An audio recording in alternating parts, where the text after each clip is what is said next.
Special Counsel Robert Mueller speaks and makes clear his investigation did not clear President Trump of obstruction charges. I'm Laura Podesta with details on what could come next. Though the Anaconda Job Corps is slated to close in September, the community of Anaconda is not ready to give up on it. As Bozeman grows, so do the bumps and the holes in the roads. I'm Cody Boyer with the science behind these potholes. Good morning to you. It is 6:30 here on your Thursday. I'm Missy O'Malley with Chet Lehman. Matt Elwell has our very nice forecast here in a matter of a moment. We're finally excited to hear that. Our top story for you here, Special Counsel Robert Mueller made a public statement yesterday offering more insight into the findings of his investigation into the Russia meddling election. As Laura Podesta explains, the White House insists this indicates case closed, even though Mueller clearly refused to clear the president of obstruction charges.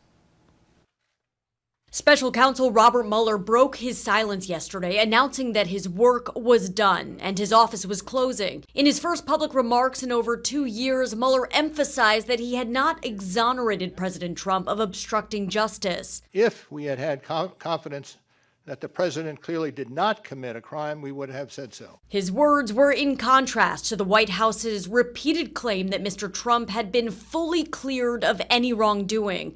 Mueller cited the Justice Department policy that says a sitting chief executive cannot be indicted. Charging the president with a crime was therefore not an option we could consider. The White House immediately pushed back. Look, we think the president has been fully and completely exonerated based on the fact there was no collusion, there was no conspiracy, and there was no obstruction. Many congressional Democrats had a different take on Mueller's statement. In a tweet, Massachusetts Senator Elizabeth Warren called it an impeachment referral. I think it was very clear. If he could clear the president, he would have, but he couldn't. Make no mistake, no one, not even the President of the United States, is above the law. Democrat Jerry Nadler, the chairman of the House Judiciary Committee, said impeaching the president has not been ruled out. Laura Podesta, CBS News. Now, Mueller said he intended his statement to be the last time he would speak publicly about the investigation, adding that he would not have anything to add if he were compelled to testify before Congress. And Montana Governor and Democratic candidate for president Steve Bullock released his own response to the special counsel's press conference. He mentioned his past service as Montana's Attorney General in his analysis of the speech, saying he knows no individual is above the law, and he went on to say Congress should fulfill its constitutionally empowered oversight of this administration, and the president and his staff have an obligation to be responsive to those investigations, unquote. 6:32, we're going to shift gears here just a little bit to some really nice weather. It was absolutely one of those beautiful spring mornings that came with its own scents and everything else out there. I loved it. And the birds chirping like crazy. And a beautiful sunset last night. Absolutely. Everything. Yeah. Oh, I missed that. I fell asleep. Trust us. The morning is a little crisp, but I think the afternoon is going to be fantastic. You can see most areas holding into the 30s, 40s, a couple of 50s into eastern Montana, a little closer in, mainly dealing with 30s for our immediate area. Our daytime high should be well into the 70s for the afternoon. I can't rule out a few showers, but we'll talk more about that, of course, coming up in just a few minutes. Thank you for that, Matt. Now 6:33, and Belgrade police are searching this morning for a missing man. Yeah, police say an 81-year-old man with dementia and other medical conditions walked away from his home on Cruiser Lane and may need some help. His name is Walter. He was wearing a plaid shirt, jeans, and cowboy boots. Belgrade police ask that people keep an eye out, and if you spot the man, they're asking you to call the police department at 388-4262. In court news, a Manhattan man accused of attacking another man at a gas station with a taser. Garrett Ortega was arrested at the Manhattan Thriftway after he used a flashlight-like stun gun, hitting another man in the neck area. Employees then told police that Ortega had been told to not trespass on property in the past.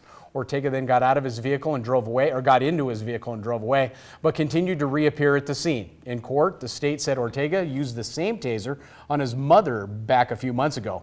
He could face up to 10 years in prison. And the community of Anaconda is fighting to keep its Job Corps Center open. MTS John Amy found out from the town's chief executive what people need to do to keep the institution alive. After more than 50 years in the community, Anaconda is ready to fight to save its Job Corps. The Job Corps is something this community cannot lose. What they contribute to our community is beyond words. Last week, the U.S. Department of Labor announced it was closing the Anaconda Job Corps in September. The organization, which provides job training for teens in numerous fields, has helped Anaconda in many ways, including during this winter's devastating snowstorm. They showed up with 50 kids helping out. They dug out all the fire hydrants, they dug out people's driveways, stuck cars they helped out with. They were absolutely tremendous. Losing the Job Corps would also have a devastating impact on Anaconda's economy. There are 70 full-time, good-paying jobs up there. We can't lose those. And we have 200 students up there right now. Those students, they spend a lot of time in our community, at our movie theater, at our bowling alleys, at our stores. The battle to save the Anaconda Job Corps will ultimately be fought in Washington, D.C. But the chief executive said he still needs the community of Anaconda to rally our congressman. There's several petitions going on. You've seen some on Facebook. We got people going around town doing petitions as well. And I'm urging people to pick up the phone, call Danes, call Tester, call Giaforti, and let them know, gosh darn it, we need this. In Anaconda, John Amey, MTN News. Now, the chief executive said he is still planning to hold a town rally soon to draw positive support for saving the Job Corps. And a Yellowstone National Park employee is recovering after being injured by a female elk at Mammoth Hot Springs. The woman was taken to a local hospital by ambulance, but a park spokesperson declined to comment on her injuries or condition. However, the park officials are reminding visitors to stay 25 yards away from wildlife. You won't see elk with fully grown antlers at this time of year, but cows are very protective of their young. Wildlife biologists hazed the elk out of the area, and it was reunited with its calf. Also, a month ago, Governor Steve Bullock vetoed a bill that changed the definition of its wild bison in Montana. Now, Secretary of State Corey Stapleton is saying that the veto doesn't count and that the bill has become law. Stapleton announced his decision on Wednesday on Twitter, but Governor Bullock's office says Stapleton's interpretation of the law is wrong and that the veto properly killed that bill. Bullock clearly vetoed the bill within 10 days of receiving it, as required by law, but Stapleton said on Wednesday that the veto notification wasn't officially returned to his office until well past that 10-day deadline. Therefore, the bill is now law. Bullock's office said there is no such 10-day requirement existing for a veto notice delivery. No word on how that issue will be settled. We will follow that as news becomes available. Certainly. 6:37, driving on some roads in the Bozeman area, a little bit like driving on the moon with potholes the size of craters. That's right. The city's growth might be partially to blame for the situation, and MTN's Cody Boyer has more on the story.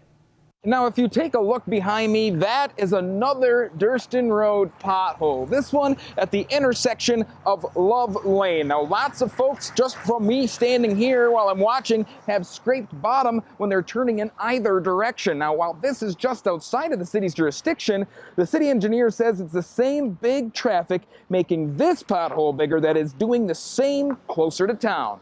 So with the growth, you're adding traffic demand, and not all traffic demands are created equal. With more people, you need more homes. More homes, more big trucks are needed to build them. And with more trucks, more holes. If you combine the next three largest growing cities in Montana, they total the growth in Bozeman. To those who deal with roads like city engineer Sean Coates, it's a careful science. When we design our roads, we design them to try to accommodate, where we think the higher traffic demands are going to be. For example, on 19th, we build a thicker road section to accommodate that increased traffic. On our local streets, we'll narrow that down a little bit so we can bring down the cost. Roads like Cottonwood, which my car remembers well, demonstrate the impact made by big trucks. A car, for example, has a different impact on a road than an 18-wheeler trailer. So, and so much so that the impact of an 18-wheeler trailer, fully loaded, is 3,000 times the impact of a car. It's an impact you feel more than you see, which is what I had wanted to do. Whoa, that chunk just got ripped right out of the ground.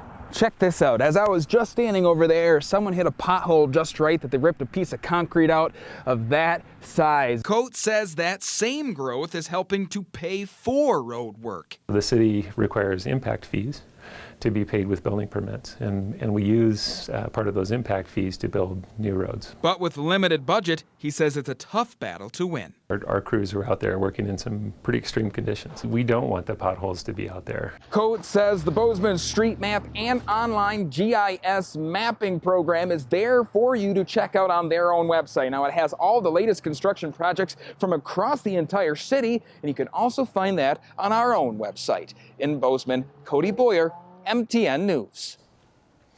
Construction at the new Gallatin County High School in Bozeman moving along quite nicely. Just last month, construction passed the halfway mark, still on track to be completed by June 1st of next year. All the roofs are complete and the first floor of classrooms just about done.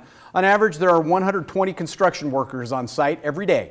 Now, we're working on the building, the athletic complex also being worked on. Bleachers are complete. The goal is to have the outside complete this fall so work can be done on the inside come next winter. Stay with us at 6:40. Coming up in just a bit, some Democrats have some tough words from Mitch McConnell. We'll have that story for you in just a moment. But first, here's Anthony Mason with a look at what's coming up at 7 o'clock on CBS This Morning.